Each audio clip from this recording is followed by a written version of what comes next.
There's a certain quiet that falls over Providence in the early morning, when the fog from Narragansett Bay rolls in over the colonial houses and cobblestone streets.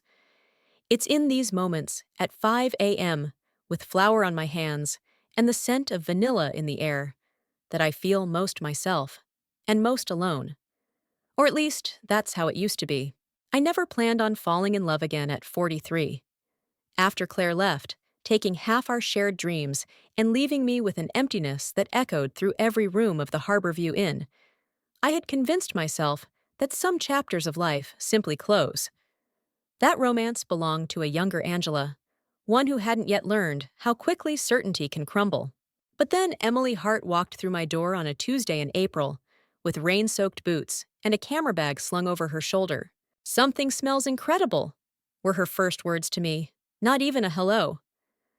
She stood in the lobby of my boutique hotel, raindrops still clinging to her curls despite the messy bun that contained them, inhaling deeply with her eyes closed. When she opened them, these warm brown eyes that crinkled at the corners, I felt something shift in the air between us. "Orange cardamom scones?" I replied, suddenly aware of the flour dusting my apron. "They'll be out in about 10 minutes, if you'd like one with your check-in." "I would absolutely love one." Her smile was immediate, genuine in a way that made me wonder if she ever held anything back. "Emily Hart. I have a reservation for 4 nights." I checked her in, gave her the usual spiel about breakfast hours and amenities, pointed out the folder of recommended local restaurants I curate for guests. "Though I should warn you," I added, "I'm quite picky about where I send people to eat." "Perfect!" "I'm actually here researching an article on Providence's food renaissance. I'd love to pick your brain about local spots that aren't just the obvious choices." Later, I would learn that this was classic Emily, direct, enthusiastic, immediately establishing connection. But in that moment, I simply nodded, professional as always. "I'd be happy to make some recommendations. The folder in your room has my personal favorites, but if you're looking for something specific—" "What I'm looking for," she said, leaning slightly over the reception desk, "is where the locals actually eat. The places food writers like me tend to miss because they don't have PR firms or Instagram accounts with 10,000 followers." I found myself smiling despite my usual reserve with guests. "I might know a few spots like that." When she came down for breakfast the next morning, I was arranging fresh peonies from the garden in small vases for each table. The dining room was mostly empty, a retired couple from Minnesota discussing their plans to visit Brown University, a businessman typing furiously on his laptop. Emily claimed a table by the window overlooking the small garden courtyard, rain still falling gently outside. I brought her coffee. We serve a locally roasted blend I discovered at the farmer's market 3 years ago, and she immediately wrapped her hands around the mug as if gathering its warmth. "These flowers are gorgeous," she said. "Did you arrange them?" I nodded. "From the garden. Floral design is a hobby." "One of your many talents, I'm guessing." She tilted her head, studying me in a way that made me feel simultaneously seen and exposed. "Along with baking. Those scones yesterday were life-changing." "You're kind to say so." I moved to step away, to maintain the professional distance I've perfected over years of innkeeping. "Would you join me?" She gestured to the empty chair across from her. "If you have time, I mean. I'd love to hear about those local restaurants." I hesitated. I don't usually sit with guests. The Harborview is known for its blend of luxury and privacy, warm but not intrusive service. And yet, "Just for a moment," I said, settling into the chair.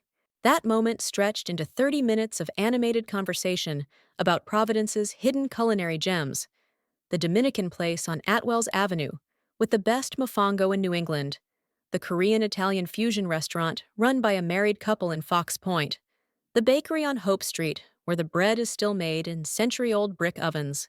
Emily took notes in a small leather-bound journal, her handwriting a flowing script that surprised me. Somehow I'd expected the quick, abbreviated note-taking of a journalist on deadline. But Emily, I would learn, took her time with things that mattered. "Thank you for this," she said when I finally stood to attend to other guests. "Would you mind if I asked you more questions later? Maybe over dinner at one of these places?" "My treat, of course. It would be research." I should have said no. I had systems, boundaries, a careful order to my days. And yet I heard myself saying, "That might be possible. Let me check my schedule." That night, we went to Carmela's, a tiny Italian place in Federal Hill, where the menu is whatever Carmela feels like cooking that day. No reservations, cash only, communal seating at rough wooden tables, the kind of authenticity that can't be manufactured. Emily wore a simple black dress that revealed a constellation of tattoos on her arms, herbs and cooking tools, I realized upon closer inspection. Rosemary and thyme twined around measuring spoons on her left forearm. A whisk and chef's knife adorned her right. "Ah, culinary school," she explained, catching me looking. "We all got tattoos after graduation. Most of my classmates have gone on to run restaurants or catering companies. I'm the odd one out, writing about food instead of making it professionally." "But you cook," I said. It wasn't a question. She smiled. "Every chance I get. There's nothing that makes me feel more centered than creating a meal from scratch." I understood that feeling perfectly. Over handmade pappardelle with wild mushrooms and glasses of Montepulciano, Emily told me about growing up in western Massachusetts, raised by her father after her mother left when she was just 4. "Dad worked as a high school English teacher," she said, twirling pasta on her fork. "Money was always tight, but he made sure we had adventures. Every Sunday, we'd pick a random spot on the map within driving distance and go explore. Find the best local diner, the strangest roadside attraction. I think that's where my wanderlust started." I told her about buying the Harborview 7 years ago after leaving a corporate career in Boston, how restoring the 1860s mansion had been both therapy and rebirth for me. "And before that?" she asked. "Family? Relationships?" I hesitated, then decided on honesty. A 5-year relationship that ended during COVID. She couldn't handle the isolation. I carefully arranged my napkin. The hotel was struggling. I was working constantly to keep it afloat, and Claire needed more than I could give. She moved to Seattle to live with her sister. Last I heard, she's happily settled there. Emily reached across the table, her fingers briefly touching mine. "I'm sorry. That must have been doubly hard. A breakup during a time when everyone was already so disconnected." "It was," I admitted. "But the hotel saved me, in a way. Having a purpose, guests to care for, even if it was just arranging contactless check-ins and breakfast deliveries to their doors."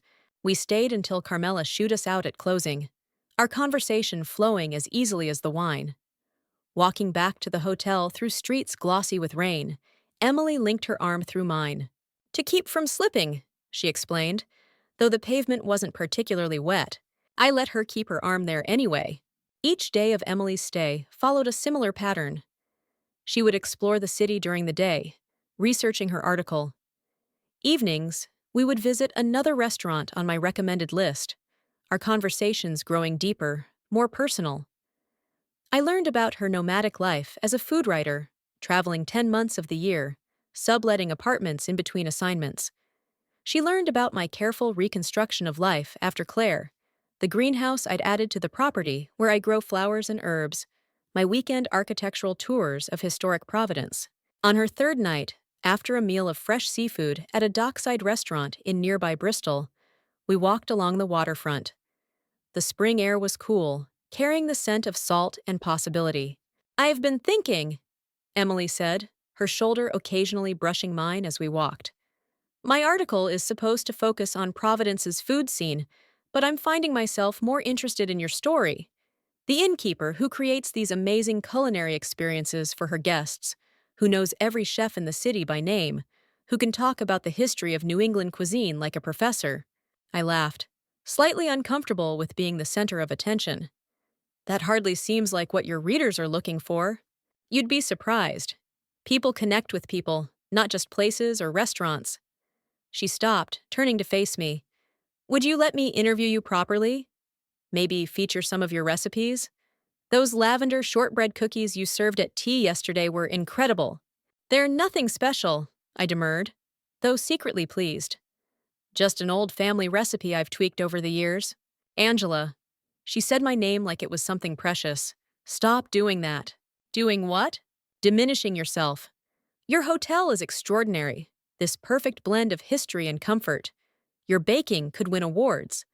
The way you've created this haven, it's special. You're special.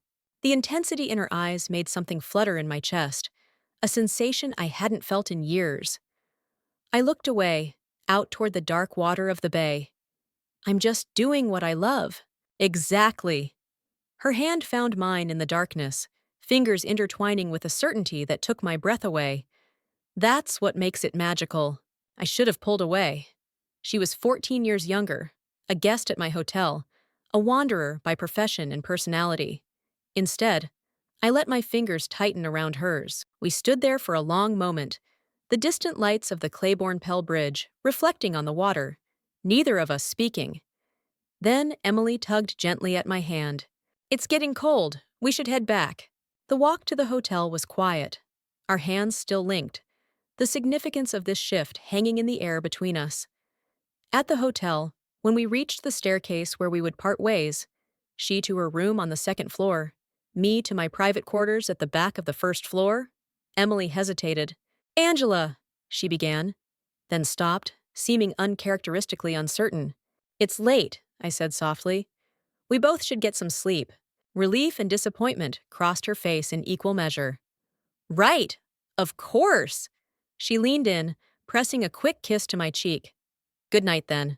I lay awake that night, staring at the ceiling of the room I'd painted Caribbean blue 2 summers ago, thinking about the warmth of her hand in mine, the brush of her lips against my cheek, thinking about Claire and how completely I'd shattered after she left, thinking about the 14 years between Emily and me, about her rootless life and my anchored one, about how tomorrow was her last day at the Harborview.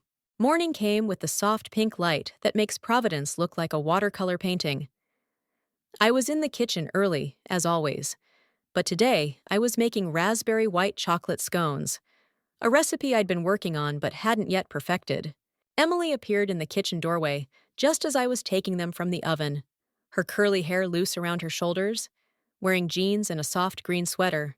I smelled something amazing, she said, echoing her first words to me. I gestured to the cooling rack. Experimental batch. I could use a second opinion. She broke off a piece of scone, closing her eyes as she tasted it. Oh my God, she murmured. I don't even have words. And I'm a writer. I laughed, pleased. Not too sweet? Perfect. The tartness of the raspberries balances the white chocolate. She opened her eyes, looking directly at me. You have flour on your cheek. Before I could reach up, she stepped forward, her thumb gently brushing my skin. But instead of pulling away, her hand lingered, cupping my face. Emily, I whispered. A warning or a plea, I wasn't sure which. I know, she said quietly. I'm checking out today. I'm 14 years younger than you. You're rooted here, and I'm always moving. All the reasons this is complicated. Her thumb stroked my cheekbone. But I haven't felt this way in, maybe ever. I should have stepped back. Instead, I leaned forward and kissed her. She tasted like raspberries and possibility, her lips soft against mine. Her hands slid into my hair as mine found her waist, pulling her closer. The kiss deepened, years of careful restraint dissolving in the warmth of her mouth on mine. When we finally broke apart, both breathing hard, I pressed my forehead to hers. This is a terrible idea, I murmured. She laughed softly. The best ones usually are. We spent her last day together, leaving the capable hands of my assistant manager to run the hotel. I showed Emily my Providence, the hidden gardens and historic homes most tourists miss, the greenhouse where I grow edible flowers for my baking, the small shop on Wickenden Street that sells the best loose-leaf tea in New England. We walked along Benefit Street as afternoon turned to evening, the historic houses glowing golden in the setting sun.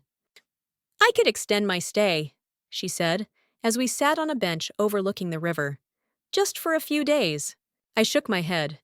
You have an assignment in Burlington on Monday. She'd told me about it over dinner 2 nights ago. A piece on Vermont's artisanal cheese producers.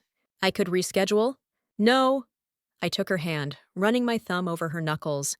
Your work matters to you, and we both need some time to think about whatever this is. She was quiet for a moment. What if I came back? After Burlington, my heart leapt, but I kept my voice steady. If that's what you want. It's not about what I want, Angela. It's about what we both want. She turned to face me fully. I like you. A lot. More than I expected to like anyone I met on assignment. But I don't want to be Claire. The name hung in the air between us. You're nothing like Claire, I said finally. No, but the situation isn't entirely different, is it? Me, always leaving for the next assignment. You, here with the hotel, your home, your life. She wasn't wrong. So what are you suggesting? I don't know, she admitted. But I'd like to figure it out, if you would. That night, she stayed in my quarters instead of her room. We talked until dawn, sharing stories and fears and dreams, our bodies tangled together in my blue bedroom. Her skin was soft under my hands, her kisses alternately gentle and hungry. We moved together with a kind of wonder, discovering each other in the half-light. I've never felt so seen, she whispered as dawn broke over the bay, painting my bedroom in shades of gold and rose. It's terrifying. I understood completely. She left that morning with promises to call, to return after her Vermont assignment. I stood in the doorway of the Harborview, watching her car disappear down the tree-lined street, wondering if I was making the same mistake twice, investing my heart in someone whose life pulled them elsewhere. But Emily wasn't Claire. She called that night from her Vermont hotel room, and the next night, and the next.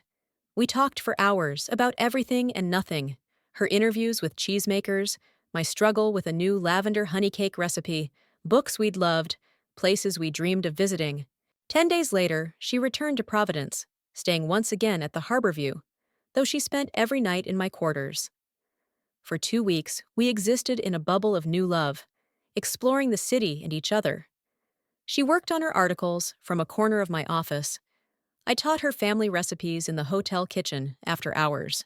Say, I could get used to this, she said one evening, as we prepared dinner together in my private kitchen, moving around each other with an ease that felt both new and familiar. This, I asked, dicing herbs from the greenhouse. This, she gestured between us, to the comfortable domesticity we'd established so quickly. You, Providence, having a home base. I paused, knife hovering over the cutting board. What are you saying? She set down the wooden spoon she'd been using to stir risotto, turning to face me. I'm saying that, for the first time in my adult life, I'm thinking about roots instead of wings. Hope bloomed in my chest, but I tamped it down. Emily, your career can be adjusted. She stepped closer, taking the knife from my hand and setting it aside. I'm not saying I'll never travel again, but there are ways to make it work. I could base myself here, take shorter assignments. Many of my articles could be researched remotely, with just occasional trips. Her hands found mine. If that's something you might want. It's a big change, I said carefully. For both of us. We've only known each other a few weeks. I know. She smiled, that open, unguarded smile that had captivated me from the beginning. But sometimes you just know, don't you? Like when a recipe is right on the first try. I laughed, despite the seriousness of the moment. Recipes usually take me multiple attempts to perfect. Then think of this as a first draft. She squeezed my hands. We can revise as we go. It wasn't that simple, of course. Nothing ever is. Emily returned to Boston to fulfill existing assignments and give notice on her apartment. I threw myself into spring preparations at the hotel, trying not to count the days until she returned. We talked every night, planning and dreaming, and occasionally arguing about the practicalities of merging our lives. You're used to being alone, she pointed out during one late-night call. Having your space exactly as you want it. I'm messy. I dance while I cook. I talk to myself when I write. I know, I said, smiling into the darkness of my bedroom. I'm counting on it. The truth was, I'd been alone too long. The careful order of my days had become a shield rather than a comfort. Emily's chaotic energy, her spontaneity, her unabashed enthusiasm for life. These were the very things I needed, even if they terrified me. In June, 2 months after we met, Emily moved into the Harborview. Not directly into my quarters. We both agreed that would be too much, too soon, but into a small apartment on the third floor that had once been staff housing. She set up a writing desk by the window overlooking the garden, hung her collection of vintage food photographs on the walls, filled the tiny kitchenette with exotic spices and specialized cooking tools. Summer in Providence brought warm evenings perfect for the small outdoor events I host for guests. Wine tastings on the terrace, cooking demonstrations in the garden. Emily seamlessly integrated herself into these gatherings, charming guests with stories from her travels, collaborating with me on menus that incorporated her global culinary knowledge with my local expertise. "You've changed," my sister remarked when she visited in July. Rebecca has always been blunt, 4 years older, and infinitely more practical than me. "You seem lighter." We were sitting in the garden, watching Emily teach a group of guests how to make proper French crepes on the portable burner we'd set up.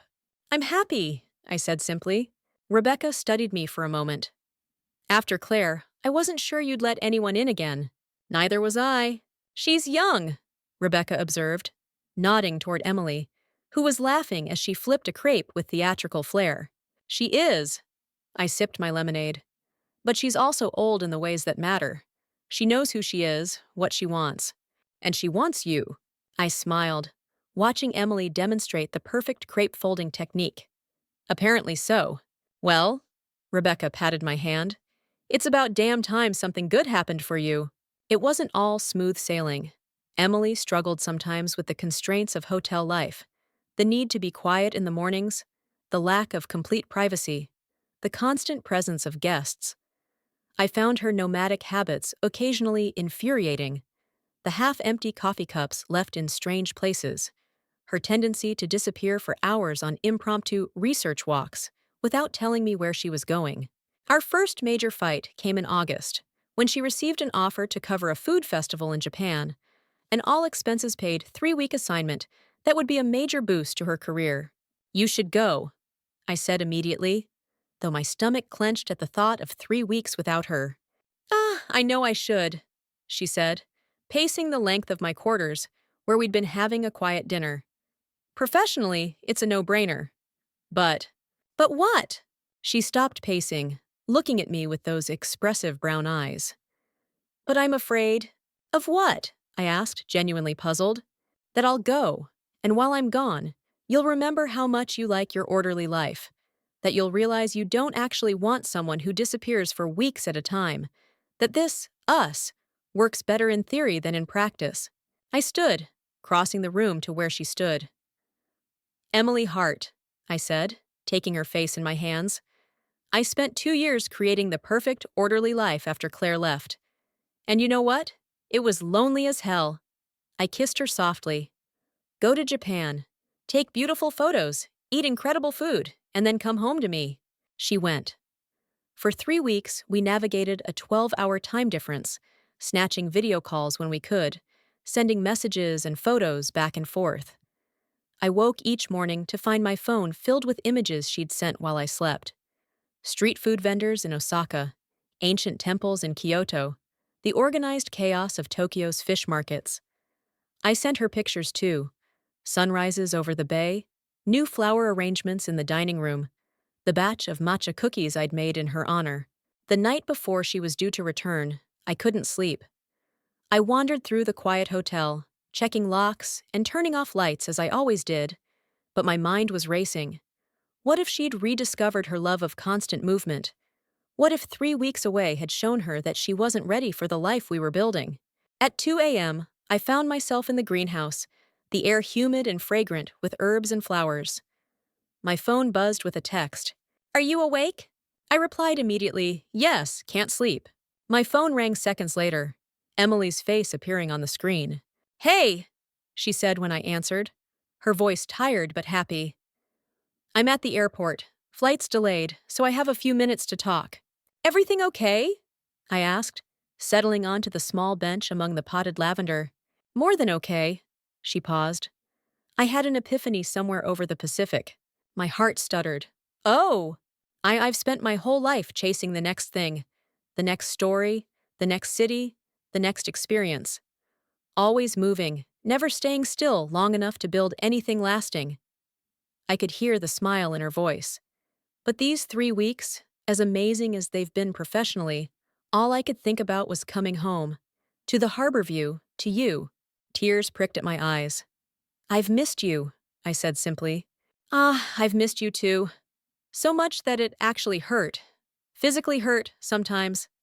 She took a deep breath. I love you, Angela. I love our life. I love that I finally understand what home feels like. Through the greenhouse glass, I could see the first hint of dawn breaking over Providence, the sky lightening from black to deep blue. I love you too, I said, the words coming easily now after months of cautious hope. Come home. She did, arriving exhausted and jet-lagged, but beaming. I closed the hotel to new guests for 2 days, something I'd never done before, leaving my assistant manager to handle the few current occupants while Emily and I reconnected.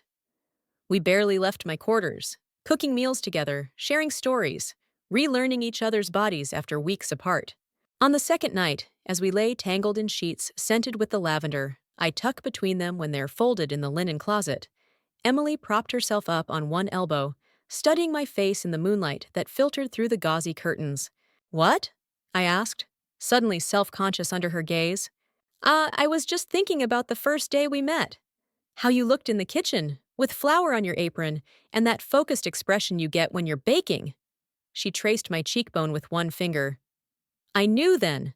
Knew what? That you were someone who could change everything for me. She smiled. I almost didn't come to Providence, you know. The assignment was originally going to another writer, but she got sick at the last minute. I caught her hand, pressing a kiss to her palm. I'm glad she did. Emily laughed. That sounds terrible. You know what I mean. She settled back beside me, her head on my shoulder. I do, and I'm glad too.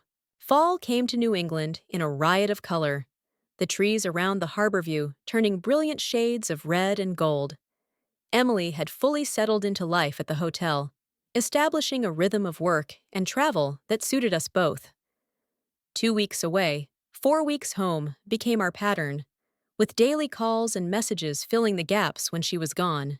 For Thanksgiving, we hosted a small dinner for guests who were staying over the holiday, plus a few locals without family nearby, a tradition I'd started years ago. Emily and I spent days planning the menu, combining traditional New England dishes with global influences from her travels. As we moved around each other in the hotel's kitchen that morning, preparing for the feast ahead, I was struck by how seamlessly our lives had intertwined in just 7 months. Her cookbooks mingled with mine on the shelves of my quarters. I'd learned to keep spare batteries for her camera.